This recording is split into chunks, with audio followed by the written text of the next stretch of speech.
Mama. Welcome to the Momming with Purpose podcast. My name is Ebony, and I'm here to share with you practical ways to find time for what's important for you. Why is it that moms in this world feel that we have to choose between living out our dreams and being great moms? We can do both and more. And on this podcast, I'm going to show you how, with practical topics, with interviews, and with tips and tricks to balance it all. So if you're about that Momming with Purpose lifestyle, make sure you subscribe. Make sure you like and stay tuned for today's episode. Hey mamas, and welcome to the Momming with Purpose podcast. I'm super duper excited to be here for episode number 8. Oh my goodness, we have really come so far. I've missed you guys so much. I had another little break, but I am back and I'm at it again. Super duper excited to be doing video podcasting for the first time. Hey to the people on the video. So yeah, this is amazing. So last episode we talked about finding your purpose and discovering your purpose. And we went over some purpose discovery questions and we talked about what purpose was. And so I'm super duper excited that, you guys are able to get a deeper understanding of what purpose is and how to discover your purpose. So now I want to kind of come against some of the major disturbances of purpose, or the major things that try to keep you from your purpose. And one of the biggest things that I hear people talk about is money. So today we're going to be talking about purpose and money. So if you're new to this podcast, make sure you go ahead and follow it. Make sure you give me a review on Apple Podcasts, and make sure that you share it with another mom friend that you know who's discovering themselves. Make sure you join the Momming with Purpose Facebook group. Make sure you head over to ebonyburke.com and grab the Momming with Purpose journal. It is going to be super helpful in your journey of balancing your life and rediscovering yourself and your purpose. So yeah, that's enough of the little housekeeping things. Let's get into today's topic. So one of the greatest hindrances of purpose is money, because sometimes people feel like, how can I do such big things when I don't have the money? And the beauty of purpose is that God created you to do this thing. So he's not going to just say, hey, go do this thing, and then you're just going to figure out the money. God always provides provision for the vision. So as we continue to seek him for our purpose, and as we grasp our purpose and begin to discover and walk in our purpose, we have to surrender the financial aspect to the Lord and really say, Lord, show me how to get the money for my purpose. Show me how to get the provision for my vision. Do not let the money be a hindrance to your vision. So let me tell you a little bit about myself and my story. So I was a missionary for 4 years of my life, and I absolutely loved being a missionary. And so that was a fully funded by other people thing. Like, I was not working. I didn't have any income coming in. Every bit of money that I have, I had to fundraise. I had to do newsletters. I had to nurture, keep people updated on, what was going on in my life. I had sponsors, things like that. Like, that was a complete faith season. But I had to come into a place of trust where I knew that God called me to the mission field. He called me to the nations. He called me to do YWAM. So he was going to provide. There were so many times where I did not have the money, where I needed $4,000, $5,000, $6,000. And I literally had to trust God and watch it literally unfold before my very eyes.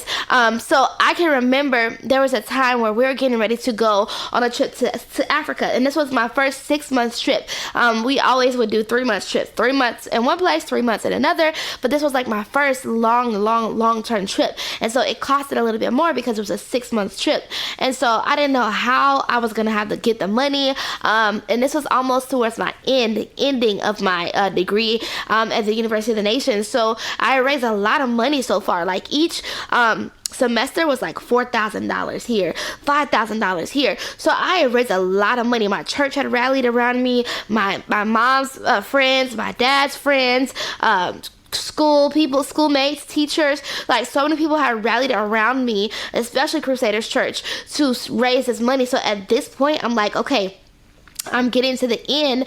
I don't know if people are going to support me on this one. And it took a long time to raise the money. In the beginning, if I said, hey guys, I'm getting ready to go to Africa. Hey guys, I'm going to China. The money would just come in a matter of days. I'm telling you, I've watched $4,000 or $5,000 come in a matter of days, in a matter of hours. And so at this point, I felt like my faith was a little bit lower because I had been doing it for a while. It wasn't fresh. It wasn't exciting. When I first started, I was one of like 2 African American people in the entire mission missions base. And so everybody like in my church, which is predominantly African American, was so excited about me going to do missions. And they would tell me, I wanted to do this when I was younger, and they were so excited, about it. And, so it was a lot of excitement around it when I first started, but this was closer to the end, and I just was like, okay, no one's going to support. I don't know where I'm going to get this money from. So I had done everything I knew how to do. I did the videos. I had an event. I sent out newsletters. I did everything I knew how to do, and I was like, God, I know I'm supposed to be in Uganda for this season. I know you called me to be here. I know this is something that I need to do in my life. God, I need you to come and bring it in. And at this point, I had to go beyond my own understanding and trust him to do it however he wants to do it. Because a lot of times when we have a set way that we know money's going to come in, we box God in. We limit him to that way. And I had to literally say, God, however you want to bring this money in, I am open to it. Whether if it's something I have to work towards, if I have to take a temporary job, if whatever I have to do, I just had to come to a place of complete surrender, to just say, God, however it comes in. It may not come in through people from Crusaders. It may not come in from my mom's friends or my dad's friends. It may not come in the way I'm used to it. But you told me to be a missionary. You woke me up. If you guys don't know my story, I had come out of a season of being sick for a year. I had to have surgery. I had gallbladder surgery. I had a lot of discovery surgeries, trying to figure out what was going on in my body, because I was going to 𝗳𝗙. I was in the Honor Academy. I was, discovering that place and having, interesting time there. And so, the Lord had pulled me out of there. He pulled me out of the Honor Academy. I was sick. I was home. And I was like, God, what am I going to do with my life next? And one day I was at my aunt's house, and he literally shook the bed and woke me up and told me, look up 𝗬𝗲. Looked up 𝗬𝗲, looked up University of the Nations, fell in love. My whole life was changed. So I was like, God, you literally woke me up out of my sleep. You literally changed the whole trajectory of my life and told me to do this. So you are going to have to provide the money, because I don't know how it's going to come. So as soon as I said that prayer and let go of my own understanding of how I expected the money to come in, God literally did it through a conversation. So the whole time, I'm living in Switzerland at the time. I lived there for 3 months. And the whole time I'm living in Switzerland, and they're telling me about this girl, and we're going to call her Claudia. They keep telling me about Claudia, and like, Claudia is so sweet, and you remind me a lot of Claudia, and Claudia is amazing, and all this stuff. And so I'm like, okay, great. I can't wait to meet Claudia. So Claudia comes, and she's not her normal self, as they depicted. They said me and Claudia just alike. And so Claudia wasn't giving Ebony energy. She wasn't up. She wasn't bubbly. She wasn't excited. She just seemed to be like, oh yeah, I'm okay, like that. So I was like, okay, I just met you, and they say you like me, and you're not giving Ebony energy right now. So let me, talk to you. So they're having like this big event downstairs, just a celebration. I think another mission team had just came in back from outreach. So they were having a celebration downstairs, and I had to do my hair. I was natural, you guys can see, I have natural hair, and back then my hair was even longer. And so I did a lot of like tea rinses and henna and amla and a lot of treatments. So I would spend like a whole day on my hair. And so the next day was my hair day. So I was like prepping my teas and my hennas and all this stuff. And so I wasn't in the event because I had to get my stuff ready for my hair day. And so I'm just upstairs laying out my products and everything. And Claudia comes upstairs, and she just seems sad. And so I let her stay she stayed in my room because I was supposed to have a roommate, and my roommate didn't come. So I was the only one with the open bunk bed.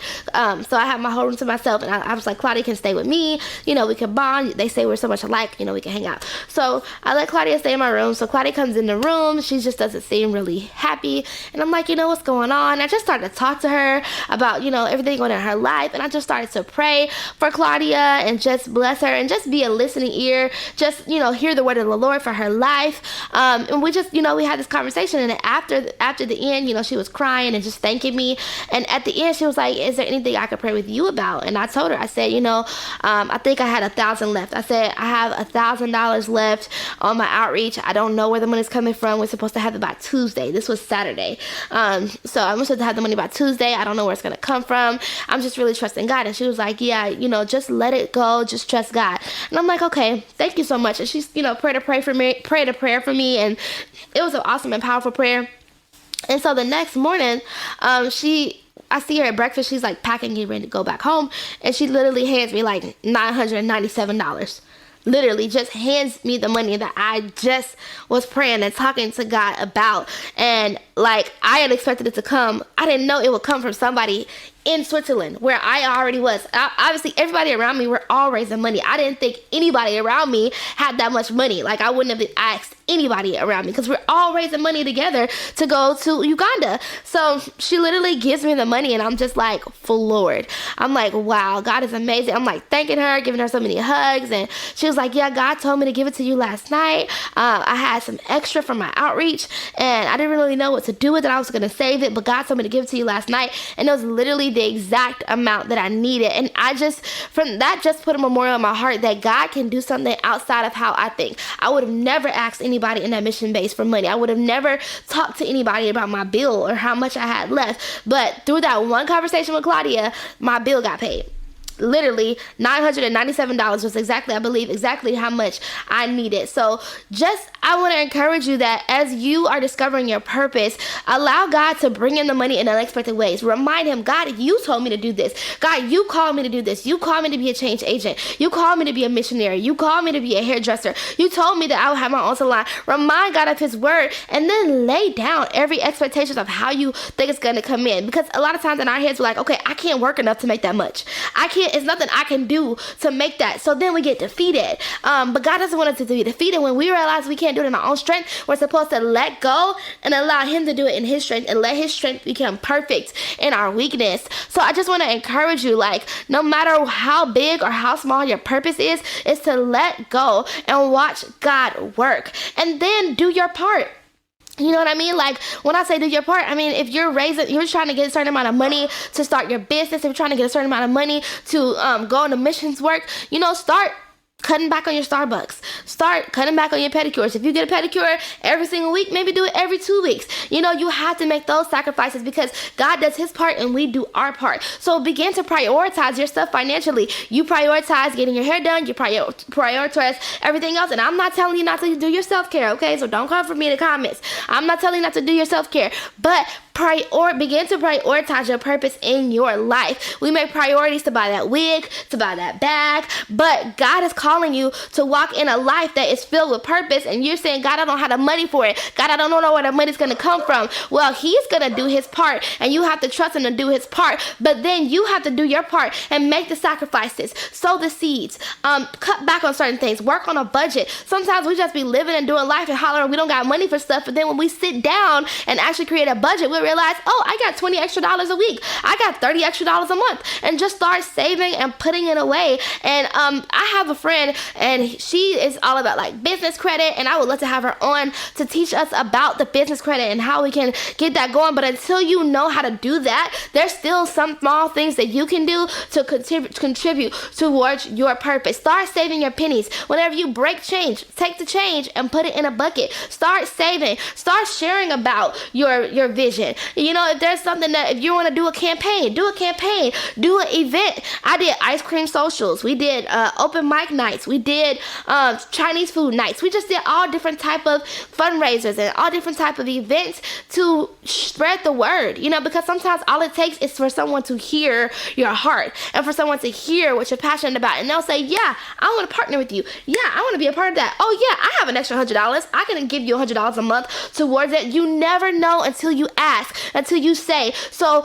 I just want to pray, Lord, I just ask right now, God, for everybody under the sound of my voice. I ask right now, God, that money will not be a hindrance to their purpose, God. Whether they need to start budgeting, whether they need to pull back and not eat out as much, not drink as much Starbucks, not get their hair done as much, Lord, whatever they need to do to begin to walk in their purpose, Lord, no longer shall money be a hindrance to their purpose, Lord. I pray right now, God, that as they are submitted to your will, Lord, that they will surrender and lay down everything, that they will try to do it in their own strength, but that they will lay down and let you provide it. They will let you do your work. They will watch you work your miracles, and that they will co-labor with you, God, that as you do your part, they will do their part. They will begin to talk about their vision, talk about their purpose, talk about the things that they're excited about, and that you will send the kingdom financiers, God, that you will send the investors, you will send the connections, you will send the people to help fund the purpose, God, that no longer will money be a hindrance to purpose, but that you will provide provision for the vision